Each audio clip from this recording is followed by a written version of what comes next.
യഹോവയാം ദൈവം നല്ലവനായതിനാൽ അവന്റെ ദയയോ മാറിപ്പോകയില്ല.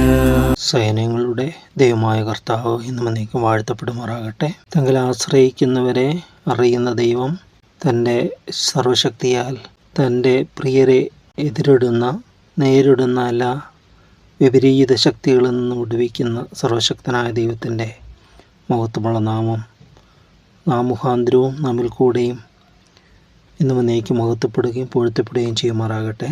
ഒരു ദിവസം കൂടെ തിരുവെഴുത്തുകളെ ധ്യാനിക്കുവാൻ, നമ്മുടെ ഉൾനയനങ്ങളെ പ്രകാശിപ്പിക്കുവാൻ ദൈവം തന്ന കൃപയ്ക്കായി സാവകാശത്തിനായി ദൈവത്തെ സ്തുതിക്കുന്നു, ദൈവത്തെ സ്തോത്രം ചെയ്യുന്നു. അവിടുത്തെ വലിയ ദയവിലും കൃപയിലും മാത്രം ആശ്രയിക്കുകയും ചെയ്യുന്നു. 144 സങ്കീർത്തനത്തിലേക്ക് നാം കടന്നു വന്നിരിക്കുകയാണ്. വളരെ മനോഹരമായ മറ്റുള്ള സങ്കീർത്തനങ്ങളിൽ നിന്ന് ചില വ്യത്യസ്ത അനുഭവങ്ങളിലേക്ക് ദാവീദ് നമ്മളെ ആനയിക്കുകയാണ്. ജീവിത പോരാട്ടങ്ങളിൽ നമ്മൾ എപ്രകാരം നേരിടണമെന്ന് നമുക്കൊരു മുഖാന്തരം അല്ലെങ്കിൽ ഒരു മാർഗം ദാവീദ് ഇവിടെ കാണിച്ചു തരികയാണ്. എങ്ങനെയാണ് തൻ്റെ ജീവിതത്തിൽ താൻ രാജാവായതുകൊണ്ട് ശത്രു സൈന്യങ്ങളെ, ശത്രു രാജാക്കന്മാരെ എങ്ങനെയാണ് ജയിച്ചതെന്ന് ദാവീദോട് സാക്ഷിക്കുകയാണ്. സാധാരണ ഒരു മനുഷ്യൻ അല്ലെങ്കിൽ ഒരു രാജാവ് ഒരു അധികാരം പറയാൻ കഴിയാത്ത മറ്റൊരു അത്ഭുതമേറിയ കാര്യമാണ് ദാവീദോട് വിവരിക്കുന്നത്. അതാണ് 144 സങ്കീർത്തനം തുടക്കത്തിൽ തന്നെ ദാവീദ് പറയുകയാണ്, എൻ്റെ പാറയാകുന്ന യഹോവ വാഴ്ത്തപ്പെട്ടവൻ, അവൻ യുദ്ധത്തിൻ്റെ കൈകളെയും പോരിന് എൻ്റെ വിരലുകളെയും അഭ്യസിപ്പിക്കുന്നു. എത്ര ഒരു ഇൻറ്റിമസിയാണ് അവിടെ പറയുന്നത് അല്ലേ. ദൈവം അങ്ങ് വിദൂരത്തിലെങ്ങോ ഇരിക്കുന്ന ഒരു അജ്ഞാത ശക്തി. ചിലർ പറയും ഞങ്ങൾ ഒരു ശക്തി ഉണ്ടെന്ന് വിശ്വസിക്കുന്നുണ്ട്, എല്ലാത്തിനും ഒരു യൂണിവേഴ്സൽ പവർ ഉണ്ടെന്ന് വിശ്വസിക്കുന്നുണ്ട്. എന്താണ് ആ പവർ? അത് വ്യാഖ്യാനിക്കാൻ പറ്റാതെ കുഴയുകയാണ്, അറിയില്ല. എന്നാൽ അത് വെളിപ്പെട്ടതുണ്ട്. ക്രിസ്തുയേശുവിൽ വെളിപ്പെട്ടു എന്നുള്ള സത്യം ഉൾക്കൊള്ളാൻ അവർക്ക് കഴിയുന്നില്ല, അവർക്കതിന് മനസ്സ് വരുന്നില്ല. എന്തോ ദൈവം കൃപ ചെയ്യട്ടെ. എത്ര മനോഹരമാണത്. യുദ്ധത്തിന് എൻ്റെ കൈകളെയും പോരിന് എൻ്റെ വിരലുകളെയും അഭ്യസിപ്പിക്കുന്ന ദൈവം. കൈകൾ മാത്രമല്ല, ഈ വിരലുകൾ എന്തിനാണ്? അത് അമ്പെയ്യാനും അതുപോലെ വാൾ പിടിക്കുക, എല്ലാ വിരലുകൾ. ഈ അമ്പൊക്കെ ചെയ്യുന്നതിനൊക്കെ വിരലുകൾ ഭയങ്കര സ്ട്രിങ്സ്. അതുപോലെ സ്ട്രിങ്സ് ദാവീദിൻ്റെ ഇത് കവിണ തൻ്റെ ബാല്യത്തിലെ ഇടയനായിരുന്നപ്പോൾ ഉണ്ടായിരുന്ന അതെല്ലാം യുദ്ധത്തിലേക്ക് വന്നപ്പോൾ മാറിപ്പോയി കാണുമല്ലോ. താൻ ഇടയനായിരിക്കുമ്പോൾ തൻ്റെ ആയുധം അതായിരുന്നു. ആ ആയുധം വെച്ചാണ് ഗോലിയാത്തിനെ മല്ലടിച്ച് ഗോലിയാത്തിനെ താഴെ വീഴുന്നത്. അത് കല്ലിൻ്റെ ബലമൊന്നുമല്ല, ദാവീദിനറിയാം കല്ലിൻ്റെ ബലമൊന്നുമല്ല. ദൈവത്തിൽ ആശ്രയിച്ചുകൊണ്ട് ദൈവം തന്നെ അത് എത്തേണ്ടുന്ന സ്ഥാനത്ത്, കൊള്ളേണ്ടുന്ന സ്ഥാനത്ത് കൊള്ളിക്കുകയും ആ മല്ലനെ വീഴിക്കുകയും ചെയ്തു. ദൈവത്തിൻ്റെ പദ്ധതിയാണ്. കാരണം യഹോവയുടെ നാമത്തിലാണ് ദാവീദ് ചെല്ലുന്നത്, സ്വന്തം നാമത്തിലല്ല, സ്വന്തം ബലത്തിലല്ല. ഒരിക്കൽ കരടിയും സിംഹവും ആ നാട്ടിൻകുട്ടിയെ ദോഷം ചെയ്തപ്പോൾ അത് എങ്ങനെ നേരിട്ടു? കല്ലും കവണിയും കൊണ്ടായിരിക്കുമോ? എന്നാൽ അതിന് വ്യത്യസ്തമായൊരു അനുഭവമുണ്ട്. അതുപോലെയല്ല, പക്ഷേ അതിൽ എന്നെ അനുഗ്രഹിച്ച, അതിനെന്നെ സഹായിച്ച ദൈവം ഈ മല്ലനായ ഗോലിയാത്തിനെ നേരിടുവാൻ എന്നെ ശക്തീകരിക്കും, എനിക്കത് ബലം തരും, എനിക്കതിന് മുഖാന്തരം തരും എന്ന് ദാവീദ് വിശ്വസിച്ചു. ദൈവത്തിലാണ് വിശ്വസിച്ചത്, ടെക്നിക്സിലല്ല, അല്ലെങ്കിൽ ആ ഉപകരണത്തിലല്ല. ആ കല്ലും കവണയും, ഇത് ദാവീദിനെ കൊന്ന കല്ല, ഇത് ദാവീദിനെ കൊന്ന കവണയാണ്, അത് തന്നെ ഇരിക്കട്ടെ, ആര് വന്നാലും ഞാൻ അങ്ങനെയൊന്നുമില്ല. ഒരു ആയുധത്തിലും ഒരു ഉപകരണത്തിലും അങ്ങനെ ഇങ്ങനെ പൂജിക്കുന്നവരുണ്ട്. എവിടെയോ പറഞ്ഞിട്ടുണ്ട്, സ്തേഫാനോസിനെ എറിഞ്ഞ കല്ലാണ് അത് വെച്ച് പൂജിക്കുന്നതായിട്ട്. സ്തേഫാനോസിനെ എറിഞ്ഞ കല്ല്, ശിംശോൻ എറിഞ്ഞ് കളഞ്ഞ താടിയല്, ഇതൊക്കെ എടുത്തുകൊണ്ട് നടക്കുന്നവർ. പ്രിയരെ, അതിലൊന്നുമല്ല. ആ താടിയലിനോ ആ കല്ലിനോ അതിനൊന്നും ശക്തിയില്ല. അല്ലെങ്കിൽ ആ ഇസ്രായേൽ കർത്താവ് മണ്ണ് പുരട്ടിയില്ല, മണ്ണ് കുഴച്ച് ആ കുരുടൻ്റെ കണ്ണിൽ പുരട്ടി, അവിടുത്തെ മണ്ണെല്ലാം ശുദ്ധമാകണ്ടേ? പിന്നെ മണ്ണ് കുഴച്ച് കണ്ണിൽ പുരട്ടുന്നവർക്കൊക്കെ സൗഖ്യം കിട്ടണ്ടേ? അതെല്ലാം മൂഢത്തരമാണ്. അതെല്ലാം മൂഢത്തരം മാത്രമല്ല, പണം ആർജിക്കുവാനുള്ളതായ വ്യഗ്രതയുള്ള ധനമോഹികളുടെ ഒരു വ്യാജ മാർഗങ്ങളാണ് അതെല്ലാം എന്ന് പറയുന്നത്. എല്ലാം ഒരു ബിസിനസ്സായിട്ട് മാറ്റി കളയുന്ന മനുഷ്യർ. സ്പിരിച്വാലിറ്റി, ആത്മീയതയെ തന്നെ ഒരു കച്ചവട ചെലവാക്കുന്ന രീതിയിലുള്ള ഇത് ഇന്ന് പലയിടത്തും നമുക്ക് കാണാനായിട്ട് സാധിക്കും. അതിലൊന്നും വീണ് പോകരുത്. ഒരു വസ്തുക്കളിലല്ല, പൗലോസ് അപ്പോസ്തലൻ പൗലോസ് ദേഹത്ത് റൂമാൽ കൊണ്ട് ഒരു വ്യക്തിയുടെ മേലിട്ട സൗഖ്യം പ്രാപിക്കുമായിരുന്നു. പക്ഷെ റൂമാൽ അവർ സൂക്ഷിച്ചു വെച്ചില്ലെന്നുള്ളതാണ്. അത് അറ്റ് ദ മൊമെൻറ്റ് അതിനുവേണ്ടി ദൈവം അതിന് ഒരു മുഖാന്തരം ഉപയോഗിച്ചെന്ന് മാത്രമേ ഉള്ളൂ. പ്രിയരല്ലെങ്കിൽ ആ കാനാവിലെ കല്യാണത്തിൽ വെള്ളം വീഞ്ഞായപ്പോൾ പിന്നീട് ആ ഭരണിയിൽ നിറയ്ക്കുന്ന വെള്ളമെല്ലാം വീഞ്ഞായി മാറിയോ? ഇല്ല, ഒരിക്കലും ഇല്ല. പ്രിയർ ചിന്തിക്കുക. അതുകൊണ്ട് ആ സമയത്തേക്ക് ദൈവപ്രവർത്തനം വെളിപ്പെടുത്തി, അത്രയേ ഉള്ളൂ. അതിൽ പരം മറ്റൊന്ന് ഒരു വസ്തുവിൽ നമ്മൾ ആശ്രയിക്കരുത്, ഒരു വസ്തുവിനെയും പൂജിക്കരുത്, ഒന്നിനെയും ഒരു പ്രസ്ഥാനത്തെ വ്യക്തികളെ ഒന്നിനെയും നമ്മൾ പൂജിക്കരുതെന്ന് പറയും. പൂജനീയമായിട്ട് അല്ലെങ്കിൽ ആരാധ്യനായിട്ട് ഒരുവൻ മാത്രമേ ഉള്ളൂ, ദൈവത്തെ മാത്രമേ ആരാധിക്കാവുള്ളൂ. ആദരിക്കാം, മറ്റുള്ളതിനെ ആദരിക്കാം, ആദരവോടെ നമുക്കതിനെ കാണാം. എന്നാൽ ആരാധിക്കുവാനോ പൂജിക്കുവാനോ നമുക്കത് അനുവദനീയമല്ല, തെറ്റാണത്, പൈശാചികമാണത്. ഇവിടെ പറയുകയാണ്, എൻ്റെ ദയയും എൻ്റെ കോട്ടയും എൻ്റെ ഗോപുരവും എൻ്റെ രക്ഷകനും എൻ്റെ പരിചയും ഞാൻ ശരണമാക്കിയവനും എൻ്റെ ജനത്തെ എനിക്ക് കീഴാക്കി തന്നവനും അവൻ തന്നെ. ഉണ്ടോ? ഇവിടെ ഓരോന്നും എടുത്ത് പറയാം. എൻ്റെ ദയ, മൈ മേഴ്സി, എൻ്റെ ദയയും എൻ്റെ കോട്ടയും എന്ന് പറയുന്നില്ലേ. ഇംഗ്ലീഷ് വേർഡിലേക്ക് ഒരു റോക്ക് എന്നുള്ളതിന് വ്യത്യസ്തമായിരുന്നു ആ കൂട്ടത്തിൽ. അതിൽ ഇവിടെ പറയണേ എൻ്റെ ദയയും എൻ്റെ കോട്ടയും.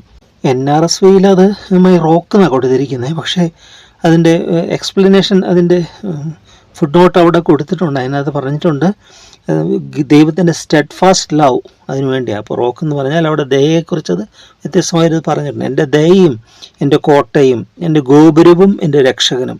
ഇതെല്ലാം ഒരു ശത്രുവിൽ നിന്ന് നമ്മളെ രക്ഷിക്കുന്നതാണ് ഇതെല്ലാം. അപ്പോൾ ഒരു ബാറ്റിലാണ് പറയും, Christian life is not a playground, it is battlefield എന്ന് പറയും. ക്രിസ്തീയ ജീവിതം ഒരു കളിക്കളമല്ല, അതൊരു യുദ്ധക്കളമാണ്, അതൊരു പോരാട്ടക്കളമാണ്. ഇറ്റ്സ് ബാറ്റിൽ ഫീൽഡാണെന്ന് പറയും. ആരോടാണ് പോരാട്ടമുള്ളത്? അത് തിരുവൻ വളരെ വ്യക്തമായി പറയും. നമുക്ക് പോരാട്ടമുള്ളത് ജഡരക്തങ്ങളോടല്ല, വാഴ്ചകളോടും അധികാരങ്ങളോടും ദുഷ്ടാത്മസേനയോട് അന്ധകാരത്തിൻ്റെ അധിപതികളോട്, അവരോടൊക്കെയാണ് നമുക്ക് പോരാട്ടമുള്ളത്, ജഡരക്തങ്ങളോടല്ല. അപ്പോൾ അതിനോട് പോരാടിക്കണമെങ്കിൽ നമുക്ക് ആരുടെയാണ്? ദൈവികമായ ആയുധങ്ങൾ വേണം, ദൈവികമായ വെപ്പൻസ് വേണം. ഓരോ യുദ്ധത്തിനും എതിരാളി ഏത് രീതിയിലാണ് അത് ഉപയോഗിക്കുന്നതനുസരിച്ചായിരിക്കും യുദ്ധത്തിന് മറ്റേ വ്യക്തി ഉപയോഗിക്കേണ്ടത്. ശക്തമേറിയ ആയുധങ്ങളുമായിട്ട് വരുന്ന വ്യക്തി, അവനെതിരെ ശക്തമായ അതേപോലെ ആയുധങ്ങൾ വേണം. അതാണ് അപ്പോഴേ ഈക്വലൈസ് ആകത്തുള്ളൂ. പക്ഷെ ഇവിടെ നമ്മൾ കാണുന്നത് ശത്രുവിൻ്റെ എല്ലാ ഇതിനെയും പരാജയപ്പെടുത്തിയതാണ് ദൈവത്തിൻ്റെ. ദൈവം സർവശക്തനാണ്. ഇവിടെ ശത്രുവിന് നേരെയുള്ള പോരാട്ടത്തിൽ ദൈവം എല്ലാമായിട്ട് മാറുകയാണ്. അവൻ്റെ കോട്ടയായി മാറുന്നു, ഒരു ഗോപുരമായി മാറുന്നു. മൈ ടവർ, ഗോപുരം എന്നൊക്കെ പറഞ്ഞാൽ ടവർ എന്നാണത്, വീക്ഷിക്കാനുള്ളതായ ഇതൊക്കെ ടവർ. എൻ്റെ രക്ഷകനും എൻ്റെ പരിചയം, മൈ ഷീൽഡ്, എൻ്റെ പരിച, ഞാൻ ശരണമാക്കിയവനും എൻ്റെ ആശ്രയം, എൻ്റെ ജനത്തെ എനിക്ക് കീഴാക്കി തന്നവനും അവൻ തന്നെ. പണികളെ ദാവീദിൻ്റെ തൻ്റെ ജനത്തെ subdue the peoples under me. എതിർത്ത ജനമുണ്ടായിരുന്നു, ദാവീദിനെ ഉയർത്താതിരിക്കുന്ന ജനമുണ്ടായിരുന്നു, ഒത്തിരി. അവരെല്ലാം ദാവീദിന് ദൈവം കീഴടക്കി കൊടുത്തു. എങ്ങനെ? ദൈവത്തിൻ്റെ അത്ഭുത ശക്തിയാൽ. പറയാണ്, യഹോവേ, മനുഷ്യനെ നീ ഗണ്യമാക്കുവാൻ അവൻ എന്ത്, മർത്യപുത്രനെ വിചാരിക്കുവാൻ അവൻ എന്തുമാത്രം. മനുഷ്യനൊരു ശ്വാസത്തിന് തുല്യമത്രേ, അവൻ്റെ ആയുഷ്കാലം കടന്നു പോകുന്ന നിഴൽ പോലെയാകുന്നു. യഹോവേ, ആകാശം ചായ്ച്ചിറങ്ങി വരണമേ, പർവ്വതങ്ങൾ പുകയുവാൻ തക്കണ്ണം അവയെ തൊടണമേ. യഹോവേ, മനുഷ്യനെ നീ ഗണ്യമാക്കുവാൻ അവൻ എന്ത്, മർത്യപുത്രനെ വിചാരിക്കുവാൻ അവൻ എന്തുമാത്രം. ഇതിനോട് സാമ്യപ്പെടുത്തി ഒരു ചോദ്യം നമ്മൾ കാണുന്നുണ്ട്. 8-ാമത്തെ സങ്കീർത്തനത്തിൻ്റെ അകത്തുള്ളതാണ് നമ്മൾ ചിന്തിച്ചിട്ടുള്ളത്. അവിടെ പറയണം, മർത്യനെ നീ ഓർക്കേണ്ടതിന് അവൻ എന്ത്, മനുഷ്യപുത്രനെ സന്ദർശിക്കേണ്ടതിന് അവൻ എന്തുമാത്രം. ഇവിടെ യഹോവേ, മനുഷ്യനെ നീ ഗണ്യമാക്കുവാൻ അവൻ എന്ത്, മർത്യപുത്രനെ വിചാരിക്കുവാൻ അവൻ എന്തുമാത്രം എന്ന് പറയുകയാണ്. അപ്പോൾ ഗണ്യമാക്കുക, കൺസേൺ, ആ ഒരു മനുഷ്യനെ, O Lord, what are human beings that you regard them. ഒരു ഗണ്യമാക്കുക എന്ന് പറഞ്ഞാൽ അവരെ, or mortals that you think of them. മർത്യരെ കുറിച്ച് ചിന്തിക്കാൻ അവൻ എന്തുമാത്രം. They are like a breath, their days are like a passing shadow. അവനൊരു ശ്വാസം മാത്രം, അവൻ്റെ ആയുഷ്കാലം കടന്നു പോകുന്ന ഇടൽ പോലെ. ദൈവത്തിൻ്റെ നോക്കുമ്പോൾ, പക്ഷെ ദൈവം അതിനേക്കാൾ ഉപരി ദൈവം എന്താ നമ്മൾ കാണുന്നത്? തൻ്റെ സ്വരൂപത്തിലും സദൃശ്യവും സൃഷ്ടിക്കപ്പെട്ടവർ. തൻ്റെ സ്വരൂപവും സദൃശ്യവുമാണ് ദൈവം നമ്മളിൽ ദർശിക്കുന്നത്. അതുകൊണ്ടാണ് ദൈവം നമ്മളെ കാക്കുന്നത്. ഇവിടെ പറയാം, മനുഷ്യനെ ഓർക്കാൻ എന്താണ്, മർത്യവത്തിന് വിചാരിക്കാൻ എന്തുമാത്രം, മനുഷ്യൻ്റെ ഒരു ശ്വാസത്തിന് തുല്യമത്രേ, അവൻ്റെ ആയുഷ്കാലം കടന്നു പോകുന്ന നിഴൽ പോലെ. നിഴൽ പോകും അല്ലെ, നിഴൽ എപ്പോഴും ഇല്ല. കണ്ടിട്ടുണ്ട് ഒരു കൊച്ചു, ഒത്തിരി കണ്ടിട്ടുണ്ട് ഈ ഷോർട്സ് എന്ന് പറയുന്നതിൽ, ഈ കുട്ടികൾ നിഴലിനെ പേടിച്ച് ഓടുകയാണ്. അത് ഓടുമ്പോൾ അതിൻ്റെ പുറകെ പോവുക. പക്ഷെ നിഴലെപ്പോൾ മാറും? നല്ല പ്രകാശത്തിന് നേരെ, അല്ലെങ്കിൽ അത് നിഴൽ മാറും. എന്നും നിഴലില്ല. നിഴൽ പോലെ നമ്മൾ അനുഗമിക്കുന്ന പലതും ഉണ്ടേക്കാം, എന്നാൽ അതെല്ലാം മാറിപ്പോകുന്നതാണ്. യഥാർത്ഥ വെളിച്ചം വീഴുമ്പോൾ നിഴൽ കാണത്തില്ല. റിയൽ ലൈറ്റിൽ ചില ട്യൂബ് ലൈറ്റ്സ് ഉണ്ട്, ചില ലൈറ്റ്സ് LED ഇന്നത്തെ ഇതിലൊക്കെ നിഴലില്ലാത്ത വെട്ടങ്ങളുണ്ട്, നിഴൽ കാണത്തില്ല. അതിന് വെളിച്ചമാണ്, നിഴലുണ്ട്. സ്വർഗത്തിലും അത് തന്നെ, നിഴലില്ല. കുഞ്ഞാടൻ്റെ വെളിച്ചമാണെങ്കിൽ അവിടെ നിഴലില്ല. ഷാഡോ ഇല്ല അവിടെ. ഇന്ന് ഭൂമിയിൽ തന്നെ ഇങ്ങനെ ഉണ്ടല്ലോ, പല വെളിച്ചങ്ങളുണ്ടല്ലോ, ഈ പഴയ ഉപയോഗിച്ചുകൊണ്ട് ട്യൂബ് ലൈറ്റ് അങ്ങനത്തെ ഇതിലൊക്കെ. ഏതായാലും നമുക്ക് ഇതിലൊക്കെ ഒരുപാട് പറയണേ. യഹോവേ, ആകാശം ചായ്ച്ചിറങ്ങി വരണമേ, പർവ്വതങ്ങൾ പുകയുവാൻ തക്കണമേ, ചായ്ച്ചിറങ്ങി വരണമേ എന്ന് ദാവീദ് പ്രാർത്ഥിക്കുകയാണ്. ഇതിനോട് സാമ്യപ്പെടുത്തിയൊരു ഭാഗമുണ്ട് യെശയ്യാപ്രവാചകന്റെ പുസ്തകം 64-ാമത്തെ അധ്യായത്തിൽ പറയുകയാണ്, അയ്യോ, ജാതികൾ തിരുമുമ്പിൽ വിറയ്ക്കത്തക്കവണ്ണം നിന്റെ നാമത്തെ നിന്റെ വൈരികൾക്ക് വെളിപ്പെടുത്തുവാൻ തീയിൽ ചുള്ളി കത്തുന്നത് പോലെയും തീ കൊണ്ട് വെള്ളം തിളയ്ക്കുന്നത് പോലെയും മലകൾ നിന്റെ മുമ്പിൽ ഉരുകിപ്പോകത്തക്കവണ്ണം നീ ആകാശം കീറി ഇറങ്ങി വന്നെങ്കിൽ കൊള്ളായിരുന്നു. ഞങ്ങൾ വിചാരിച്ചിട്ടില്ലാത്ത അത്ഭുത കാര്യങ്ങളെ നീ പ്രവർത്തിച്ചപ്പോൾ നീ ഇറങ്ങി വരികയും മലകൾ തിരുമുമ്പിൽ ഉരുകിപ്പോവുകയും ചെയ്തുവല്ലോ. നീയല്ലാതെ ഒരു ദൈവം തന്നെ കാത്തിരിക്കുന്നവന് വേണ്ടി പ്രവർത്തിക്കുന്നത് പണ്ട് മുതൽ ആരും കേട്ടിട്ടില്ല, ഗ്രഹിച്ചിട്ടില്ല, കണ്ണുകൊണ്ട് കണ്ടിട്ടുമില്ല. സന്തോഷിച്ച് നീതി പ്രവർത്തിക്കുന്നവരെ നീ എതിരേൽക്കുന്നുവെന്ന്. എത്ര മനോഹരമായ വാക്കുകളാണ്, ഈ വചനങ്ങളാണ് ഇതിൽ ഉൾക്കൊള്ളിച്ചിരിക്കുന്നത് അല്ലേ. ചായ്ച്ചിറങ്ങി വരണമെന്ന് പ്രാർത്ഥിക്കുക. തന്നെ കാത്തിരിക്കുന്നവർക്ക് വേണ്ടി പ്രവർത്തിക്കുന്ന ഒരു ദൈവം, ഇതുപോലെ ഒരു ദൈവത്തെ ആരും കണ്ടിട്ടില്ല എന്നാണ് പറയുന്നത്. ആരും കേട്ടിട്ടില്ല, ഗ്രഹിച്ചിട്ടില്ല, കണ്ടിട്ടില്ല. ഇതൊക്കെ വാക്കവിടെ പറയുന്നത്. പണ്ട് മുതൽ ആരും കേട്ടിട്ടില്ല, ഗ്രഹിച്ചിട്ടില്ല, കണ്ണുകൊണ്ട് കണ്ടിട്ടില്ല എന്ന് പറയുന്നത്. അപ്പോൾ ദൈവത്തെ അനുഭവമാക്കിയ ഒരു യാഥാർത്ഥ്യമാണ് ഇവിടെ നമ്മൾ വിവരിക്കുന്നത്. ഇവിടെ പറയുന്ന എന്താണ്? യഹോവേ, ആകാശം ചായ്ച്ചിറങ്ങിയാണ്, പർവ്വതങ്ങൾ പുകയുവാൻ തക്കവണ്ണം അവയത്തോടെ. എന്താ ഈ പർവ്വതങ്ങൾ അല്ലേ? വിശ്വസിച്ചുകൊണ്ട് നീ മലയോട് നീങ്ങിപ്പോയി കടലിൽ ചാടുക എന്ന് പറയുന്നത് നിന്നെ അനുസരിക്കുമെന്ന് പറയുന്നുണ്ട്. ഈ മലകളും പർവ്വതങ്ങളും ഒക്കെ നമ്മുടെ ജീവിതത്തിൽ പ്രശ്നങ്ങളാണ്. നമ്മുടെ പ്രശ്നങ്ങളെ ദൈവം തൊടുമ്പോൾ ഉരുകിപ്പോവുകയാണ്. അത് മഞ്ഞുമല പോലെ, മഞ്ഞുമല സൂര്യപ്രകാശത്തിന് മുമ്പിൽ ഇതിന് മുമ്പിൽ ഉരുകുന്ന പോലെ, മഞ്ഞുരുകുന്ന പോലെ ഉരുകിപ്പോവുകയാണ്.